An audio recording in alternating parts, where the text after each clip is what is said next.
They're feisty, fun, and forever proud to call Cleveland home. You're watching Cribs in the CLE. Josh and Maria live. What's up, guys? Welcome to Cribs in the CLE. I'm Josh Cribs. And I'm Maria Cribs, and it's Friday. It's Friday. I'm so happy. So let's just get right to it. Look, Yeah. Piers Morgan is receiving backlash. He's the journalist, the British journalist, a broadcaster. Yes. Yeah. He's receiving a backlash because of his comments that he's been making about Meghan Markle for a while now. Yes. And so I want to show you guys some videos, and we're going to come on back. Let's see the first video.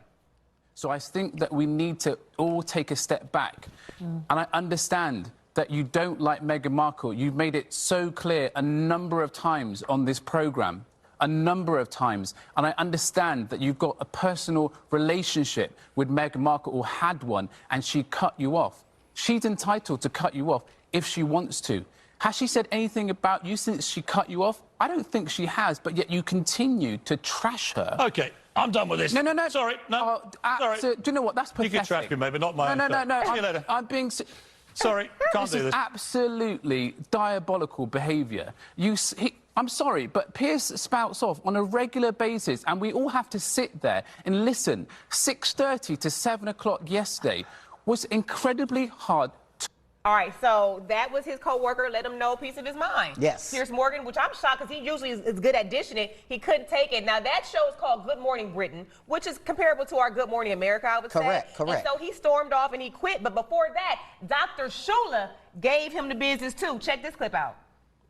You bring out coverage about Meghan and Harry on their wedding day and the engagement, but conveniently forget to show the coverage before they got engaged, between the engagement and the marriage. So you conveniently forget that Prince Harry, in November 2016, talked about the racist undertones of the media. You conveniently forget all of that to paint this picture that all was rosy and hunky-dory. Nonsense. And then you are lording over the Queen. Listen, by all means, let's applaud the Queen when she does something right. But when she does something wrong, we need to call her out. What does she do wrong? The royal family as an institution is rooted in colonialism, white supremacy, and racism. Queen is 94 years old, right? Her So husband is 99. He's lying in hospital for the 4th week, seriously ill. You talk about how could... Please, let me speak, Chola. So is he trying to say because of someone's age? I mean, they might be racist, but they're 99 years old. I mean, give them a break. No, you can't give people a break like that. I think people don't understand that Piers Morgan, he is not accepting the racism undertones or anything like that. He sees himself as protecting the queendom. Yeah. Protecting the royal family. But that's all he sees. But in the midst of all that, he's been downing Meghan Markle, but he has. I might have a reason why he's been doing this. Check this video out. 2 hours in the pub, she had a couple of dirty martinis and a couple of pints. We got on brilliantly. And then I put her in a cab, and it turned out to be a cab that took her to a party where she met Prince Harry. And then the next night, they had a solo dinner together, and that was the last I ever heard from Meghan Markle. And I have never heard from her again. So what happened? She ghosted me, Ryan. Meghan Markle ghosted me. Did she? Do you think she just went, gone? I'm afraid... Look, I really liked it. This is why it hurts. No. So he said, this is why it hurts. I really liked her. Now, were you trying to get with her? Were you her friend? Have you been using all this commentary and all this anger on your platform to go at her because she ghosted you? Like, come on, is your ego that small that you feel like you got to use your entire platform once she done made it to the, become a princess? You made it in your mind, I'm going to destroy this woman. Yeah, and that wasn't the first time that Piers Morgan has come under fire for, dishing a lot of flack to Meghan Markle. He was upset that she ghosted him, and he kind of tried to make it seem like it was lighthearted. Yeah. But even as that reporter said, the weather guy from Good Morning Britain said, they have to sit there as he trashes her over and over, and they just, you can even see his co-host when he was talking about her, the co-host, the woman, she was just sitting there like, oh my gosh, like I have to sit here and take that because he is who he is. Yeah, I think too, I was thinking like, at what point do someone over you say, all right, chill out on Meghan. We know what's going on. We know you used to be friends. Y'all not, you know, feeling each other. But then also they might be thinking this makes for good TV. Right. You know, It but did. in the midst of it, I guess Meghan Markle reached out to, you know, the people at his network, station right. and was like, hey, he's destroying my mental health. I already said I have a mental issues because of this, and you guys are perpetuating it. So what you gonna do about it? And he's gone. I would think that somebody like Piers Morgan would have the grammatical or verbal skills, rhetorical skills to be able to explain his point of view, other than just getting up and walking away. Right. When someone is having a conversation, you're conversing, you should be able to go back at them with words to accurately explain and intelligently explain your point of view. You're seasoned, Piers Morgan. Why abruptly get out and walk away? When you're used to dishing it, right. you should be able to take it. He should have had some comeback ready. Right. This is why I feel this way. Yeah, you know, maybe his coworker, it was an aha moment, like you just salty because she ghosted you. Salty. And you done did these last few years and just dogged her on your platform. Some pepper with that salt. You should be ashamed. But look, we got some hot takes and we return. Don't go anywhere, you guys. We'll be right back. Hot takes. Hot takes. You're watching Cribs in the CLE. Hot take number 1. Is it okay to continue dating someone you don't see a future with? We'll go to cleveland19.com/vote to give us your answers now, and we will get to the results at the end of the show. Now, what are your thoughts on this? This is your hot take, right? Yes, this is my hot take, because if you don't see a future, and this goes for women and men, if you don't see a future with them, I don't even see why, even, especially when you're a person of age. I can see the certain nuances, like, you know, I'm gonna let him take care, he's gonna pay some bills here and there, or we're together for financial reason. You know, he's doing this, I'm doing this, and it's convenient. We hook up, blah, blah, blah. Right. Or like Piers Morgan got ghosted because Meghan ain't feel like, I don't see a future with you. Goodbye, put me in the cab, and I'm off. Well, when you got a prince courting you, you probably have to, you know, reconsider something. Well, like, okay, so. You're dating someone and you don't see a future with them. But see, you can be dating someone because you're lonely. You can be dating someone because, you know, I like traveling with you, or I like talking to you on the phone. I don't like you in that way, because it could be a future friendship. It doesn't have to be marriage. You talking about marriage? A future friendship? I'm just saying, not a future. It could just be just a friendship or just companionship. Not necessarily we need to be in a relationship or get married. Well, what do you think about? I think everybody don't want to get married. Right. So seeing a future with them is a future that's probably not getting married, but having a house, maybe having children, but just not getting married. It doesn't have to be married. It's like, can I see myself with you in the long run? Okay. If you don't see yourself with them, they can still be your friend. That's true. They could be your friend, but let that person go find happiness and you go find yours. But can we remain friends though? Because future is just subjective. It can be marriage, or we just like to go travel together or have dinner together. I'm not sure you can remain friends. Well, It gets a little dicey. But I'm sure we got to go to hot take number 2. Let's roll it, baby. Number 2. Is it wrong for a man to want to provide enough financial security so that his wife doesn't have to work? Now, I put this on there, Maria, because, you know, you made it seem like it was an issue. Now, this is National Women's History. I don't want to be right. Listen, National Women's Month, right? And a man is generally, you know, looked at as a good thing or a good person if he makes enough money so that he can provide enough for the family. And you know what? He don't want the woman to have to work. It's not because he feels some type of way. It's just that he's doing that. He's aspiring to that. Is that a good thing for a man to want to? Does that, okay, you want to be a provider. Does that make you feel like a man? Like, what are you doing this for? Especially if, okay, so none of us are, you know. That's probably how he was raised. Is it wrong?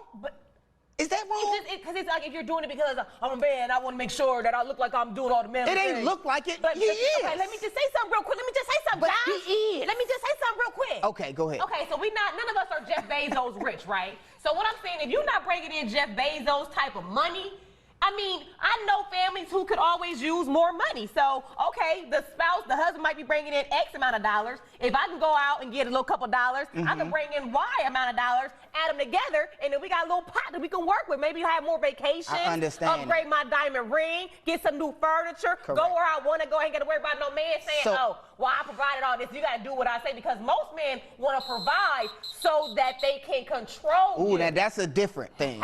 They want to provide so that they control you. But is it wrong for a man to aspire to that? Okay, let's get to... Don't try to force it upon me. Okay. Like I got to force upon hot take number 3. I'm sorry, baby. Let's do it. Look, your roommate wants to rent y'all's place out on Airbnb, but you disagree.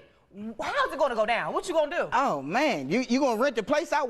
So say we're roommates. Yeah, I understand the question. Half the spot is mine. Yeah, but you gonna rent your room out? So you mean to tell me a stranger gonna come in on this Thursday and Friday and be all up, and he gonna have a little party of people in my space? Because we have the common area is the living room. Okay, but look at this. How much am I getting in this transaction? Say our rent is $1,000 a month, and I can rent it out and make, you know, $2,500 in one weekend. And say I'm the roommate that's always having a problem with paying my part of the rent. And I know you're gonna be gone for maybe a few weeks. See, that changes things. When you say you know I'm gonna be gone. You see, when you say you know I'm gonna be gone, that changes things. Look, don't ever do something different. When you enter into a contract with another person, that doing the Airbnb thing, that's a breach of contract if they don't, if the other people in the, on the lease don't consent. Because it's not just the lease, it's also a verbal contract. Right, that's true. They are verbally contracted to have that. Right. You know, their space. So. Well, welcome back to the show. Now, imagine you can sit down and have some girl talk with Sojourner Truth, Susan B. Anthony, or some other famous women in history. No subject is off limits. Love, politics, fashion. Well, we found one local woman who is helping make that dream a reality. Meet Vernice Jackson, one of the founding members of Women in History, a nonprofit corporation based out of Lakewood. Vernice, how you doing? How you doing, Vernice? Welcome. Doing great, thanks. Now, look, tell us all about Women in History. I would love to. Women in History is a nonprofit organization. It's been around. By June, it'll be 30 years. Wow. And we have been sharing women's stories, famous, infamous, and obscure. Oh, now how do you know so much about these ladies? Are you researching it? Historian or? Lots of research, lots of research. And one of the great things about what we do as individual historical educators, that's what we call ourselves, is that we take the responsibility of researching our characters so that we know all the good, juicy secrets about those women. So Vernice, this is like acting. You research your character, your powerful woman in history, and then you basically step into their shoes. So if people come up to you and ask you questions, you got to know the ins and the outs just like you were them. This is acting. Exactly. It's like the history book opened up and we stepped out of time to tell the story. What's someone who we would find really interesting? Like, and then when you find out something about them, say you research them and then you find out something new, do you add it to the mix? Oh, absolutely. So our characters are always evolving. Oh, okay. Because we're constantly doing more research. And I always say that history is not lost. It's just waiting to be rediscovered. I love it. We always have an opportunity to learn more about women, and we certainly add that in over time.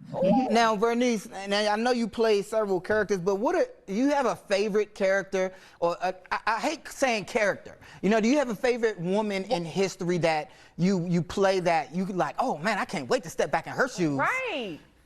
Absolutely. And the one that I enjoy doing the most is one that most people have never heard of, and her name was Mary Elizabeth Bowser. Never heard of her. I know Bowser. You've heard of her? Never heard. I know Bowser from a Nintendo game, but I'm sure that's not the same person. Okay, who is she? Enlighten us, please. All right then. Mary Elizabeth Bowser was a spy in the Confederate White House during the Civil War. And she was decorated by the U.S. Army Intelligence. She was inducted into their Hall of Fame. Wow. And you've never heard her name, right? You know what? We should know about. You know what? I've heard of her now that you said that, watching the History Channel. Like when they're talking about a Confederate, like a spy. Yeah. And I don't, you know, this is a daytime show. I think I know what ended up happening. Okay, don't tell, they gotta research But tell us about, you know, I wanted to hop into because you received an award from Congress. We want to know all about that. And that's very prestigious. Can you tell us about that award and that experience? Oh, it was wonderful. And it was received, or it was initiated by Stephanie Tubb Jones. Oh.